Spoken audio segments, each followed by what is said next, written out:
একতার মাধ্যমে বৈচিত্র্যের প্রমাণ এই রাধানগর মন্দির দীর্ঘ বৎসরের রাস উৎসবকে কেন্দ্র করে মানুষের মধ্যেকার উন্মাদনা বাড়তি মাত্রা যোগ করে সোমবার রাতে রাধামাধব উন্নয়ন মন্দিরে 225তম মহারাস উৎসবে অংশ নিয়ে এই কথা বলেন মুখ্যমন্ত্রী ডক্টর মানিক সাহা। কৃষ্ণ প্রেমে মুগ্ধ হয়ে গোপিনীরা সংসার পরিত্যাগ করে বৃন্দাবনে সমবেত হয়েছিলেন। শ্রীকৃষ্ণ তাদের সংসারে ফিরে যেতে অনুরোধ করলেও গোপিনীরা তা অস্বীকার করেন। গোপিনীদের মন অহংপূর্ণ হলে শ্রীকৃষ্ণ রাধাকে নিয়ে অন্তর্ধান করেন। গোপিনীদের ভুল ভাঙে অহংচূর্ণ হয় এবং শ্রীকৃষ্ণ স্তব্ধ করেন। গোপিনীদের ভক্তিতে সন্তুষ্ট হয়ে শ্রীকৃষ্ণ ফিরে আসেন এবং গোপিনীদের জীবনের পরমার্থ বোঝান এবং প্রত্যেক গোপিনীরা মনোবাঞ্ছা পূর্ণ করে জাগতিক ক্লেশ থেকে মুক্তিদান করেন। 1798 সালে মণিপুরের রাজা রাজর্ষি ভাগ্যচন্দ্র তার কনিষ্ঠা কন্যা হর্ষেশ্বরী দেবীকে ত্রিপুরার মহারাজা দ্বিতীয় রাজধর মাণিক্যের সঙ্গে বৈবাহিক সূত্রে আবদ্ধ করে রাধামাধব বিগ্রহটি পূজার জন্য প্রদান করেন। প্রথম অবস্থায় এটি জিরানিয়ায় অবস্থিত ছিল, কিন্তু পরবর্তী সময়ে তা স্থান ত্যাগ করে নেয় রাধানগর স্থিত রাধামাধব মন্দিরে। তখন থেকে প্রতি বছর শারদ জ্যোৎস্নায় প্লাবিত কার্তিক পূর্ণিমা তিথিতে মণিপুরী সম্প্রদায়ের ঐতিহ্যবাহী মহারাজ চিরাচরিত প্রথায় মন্দিরে প্রতিপালিত হচ্ছে।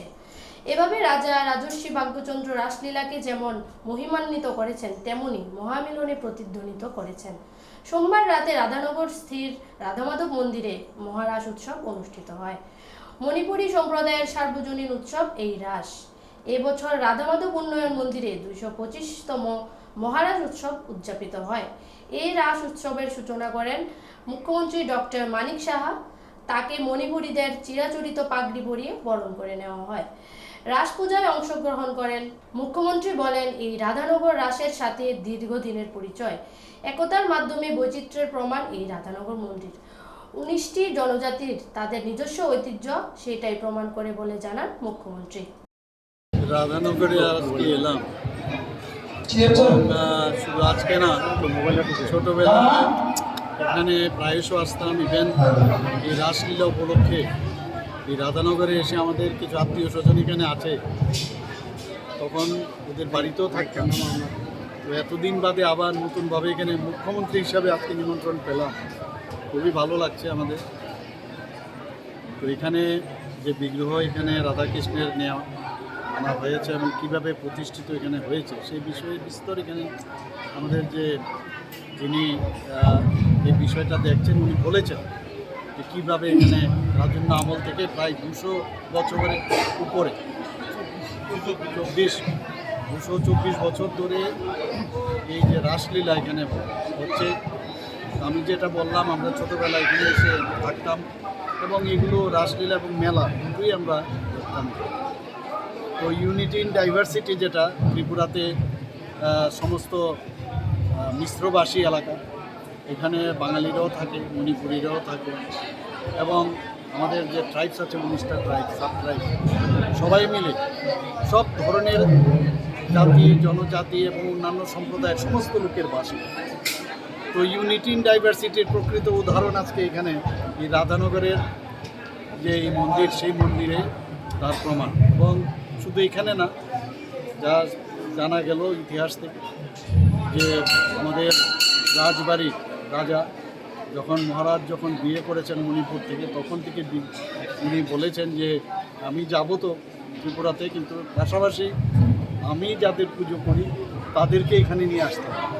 তো সেইভাবে এখানে প্রথমে পুরাতন যে আমাদের আগরতলা, সেখানে এই মন্দির প্রতিষ্ঠিত হয়েছিল। পরবর্তী সময়ে রাধানগরে শিফট হয় এবং বিভিন্ন জায়গায় এখানে যতগুলো আমাদের মণিপুরি ভাই বোনদের যতগুলো এখানে মন্দির আছে, সবকটাই মূলত মণিপুর থেকেই নিয়ে আসে।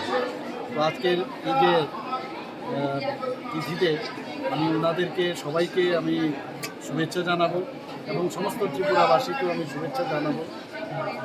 এখানে যে রাসলীলা হতে যাচ্ছে এবং কয়েকদিন সময় এখানে চলে, তো খুবই আনন্দের বিষয়, মনটাও খুব ভালো লাগে। এবং আমাদের এখানে যে ধরনের কৃষ্টি সংস্কৃতি ত্রিপুরাতে, সেটা কিন্তু আমি বিভিন্ন জায়গায় যখন যে জায়গায় যাচ্ছি সেইগুলো কিন্তু আমি দেখতে পাচ্ছি, যেটা আমার ডাক্তারি লাইনে আমি সেটা বুঝতে পারতাম না। পেশেন্ট তো পেশেন্ট, তো এখানে কিন্তু বিভিন্ন যেসব কৃষ্টি সংস্কৃতির একটা মিলন, সেটা কিন্তু আমি এখন যেখানে যাই সেটা আমি অনুভব করছি। এর জন্য ওনাদেরকে অবশ্যই ধন্যবাদ দেব যে এখানে ওনারা বলেছেন আসবার জন্য, ওনাদের সম্পর্কে জানার জন্য। আপনারা শুনে খুশি হবেন যে মণিপুর থেকে এখানে ওরা যে পার্টিসিপেট করতে এসছে 4-5 জনের একটা টিম, যারা মেয়েরা এসছে, ওদের সাথে আমার কথা হলো গোপীরা এখানে নাচ করবে এই রাসলীলায়, এবং ওনাদের মানুষই করে এসছে ওনাদের যে এরকম মা বাবারা যে আমার ছেলে মেয়েরা আমার মেয়েরা যদি এরকম কোনো সময় এস্টাবলিশড হয়, চাকরি পায় ইত্যাদি ইত্যাদি, তাহলে এই ত্রিপুরাতে এসে, এবং ওনারা ত্রিপুরাতেই ছিলেন কোনো এক সময় ওনার মা বাবা এরকম, তো এখানে এসে এই রাসলীলায় ওনারা অংশগ্রহণ করবেন। এবং আমি যা দেখলাম ক্যামেরাম্যান থেকে শুরু করে মানে ঢোল বাজানো, একদম সমস্ত ইনস্ট্রুমেন্ট বাজানোর সমস্ত লোককে ওরা নিয়ে এসছে। সত্যি এটা ওনাদেরকে আমি অবশ্যই ত্রিপুরার তরফ থেকে ওনাদেরকে স্বাগত জানাবো, এবং এই পরম্পরা সবসময় এটা এখানে থাক, এটাই আমি আশা করি। ভগবানের কাছে কি প্রার্থনা করলেন? ভগবানের কাছে একটাই প্রার্থনা করব যে আমরা যেন সবাই মিলে একসাথে আমরা থাকতে পারি, এক ত্রিপুরা শ্রেষ্ঠ ত্রিপুরা বানাতে পারি, আমাদের মধ্যে কোনো বিভেদ নাই। এবং প্রধানমন্ত্রী নরেন্দ্র মোদীজির যে চিন্তাধারা যে এক ত্রিপুরা শ্রেষ্ঠ ত্রিপুরা, এক ভারত শ্রেষ্ঠ ভারত, সবকা সাথ সবকা বিকাশ, বিশ্বাস আর তারপর, সেটাই আমি ভগবানের কাছে প্রার্থনা করি। বর্তমানে সরকারি ব্যবস্থাপনায় এই রাস উৎসব উদযাপিত হয়। চিরাচরিত প্রথায় হয় রাস নৃত্যের অনুষ্ঠান। মণিপুরের পাশাপাশি রাজ্যের গোপীরা এই রাস উৎসবে অংশ নেন। ইতিমধ্যে এই রাস উৎসবকে কেন্দ্র করে রাধানগর শ্রী রাধামাধব মন্দির সংলগ্ন এলাকায় পাঁচরা সাজিয়ে বসেন দোকানিরা। বহু মানুষের সমাগম ঘটে।